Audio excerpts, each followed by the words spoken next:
In my previous video, we explored why semiconductor chips have become one of the world's most strategic resource and why India could no longer afford to depend entirely on the imports. But recognizing problem is one thing and building an entire semiconductor ecosystem is another. So what is India doing to change this? Let's find out. In 2021, the Government of India launched the Semicon India program, backed by an investment of 76,000 crore rupees to develop a complete semiconductor and display manufacturing ecosystem in the country. But here is what makes this mission different.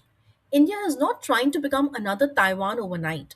Instead, it's building the entire semiconductor value chain, starting from chip design and fabrication to assembly, testing, packaging, and advanced materials.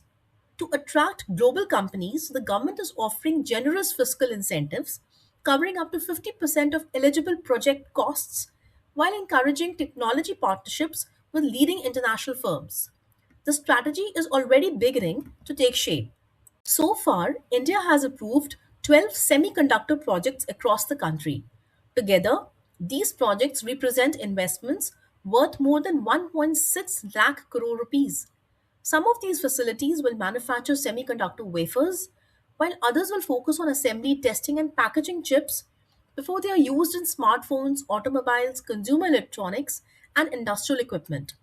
Companies such as Tata Electronics, Micron, CG Power, Kaynes Technology, and the HCL-Foxconn joint venture are helping build different parts of this ecosystem. Instead of relying on a single company or a single factory, India is developing an integrated semiconductor network across multiple states. More recently, in 2026, the ecosystem expanded further, with Crystal Matrix announcing a semiconductor fabrication and ATMP facility in Dholera, Gujarat, while Suchi Semicon unveiled its OSAT facility in Surat, Gujarat. But for the first time, India is putting all the essential pieces together: new fabrication plants, ATMP, which is assembly testing, marking, and packaging, and OSAT, which is outsourced semiconductor assembly and test facilities, global technology partnerships, and an expanding design ecosystem are gradually creating the foundation of a complete semiconductor chain rather than isolated manufacturing units. India already has another major advantage that often goes unnoticed. Nearly 20% of the world's semiconductor design engineers work in India. Global technology companies such as Qualcomm, Intel, Texas Instruments, AMD, and Nvidia have operated major design centers in Bengaluru, Hyderabad, and Noida for years. In other words, India already designs many of the chips used around the world. The next step is to manufacture more of them domestically. Of course, this raises an important question. Can India really compete with semiconductor giants like Taiwan, South Korea, the United States, and China?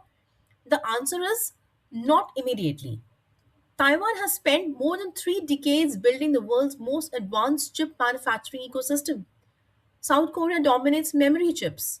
United States leads in cutting-edge chip design and manufacturing technologies, while China continues to invest hundreds of billions of dollars to strengthen its domestic semiconductor industry.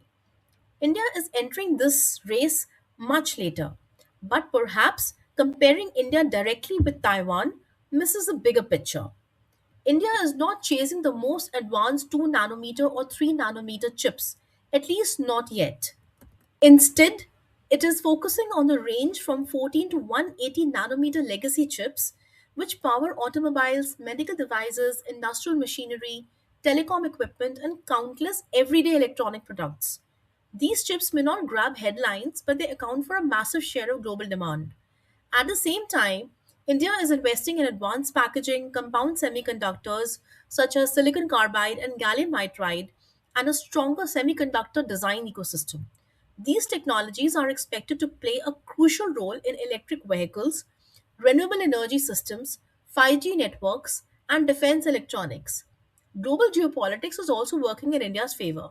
As multinational companies look to diversify their supply chains beyond China under the China Plus One strategy, India is emerging as a trusted manufacturing destination supported by a large domestic market, skilled engineering talent, and a strong policy support.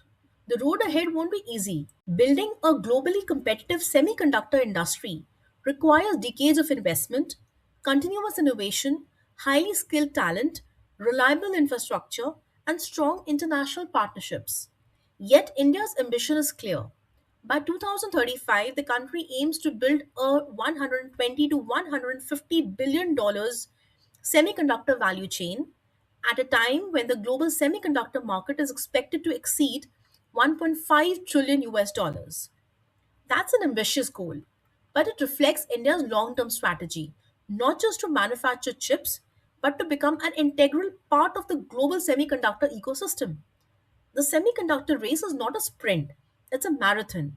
While Taiwan, South Korea, and United States may continue leading the most advanced chip technologies, India's opportunity lies in becoming a trusted global hub for semiconductor design, manufacturing, advanced packaging, and next generation power semiconductors. The journey has only just begun. And if India succeeds, it won't just reduce its dependence on imported chips, but it could transform India from one of the world's largest semiconductor importers into one of the world's most important semiconductor partners. Do you think India can become a global semiconductor powerhouse by 2035?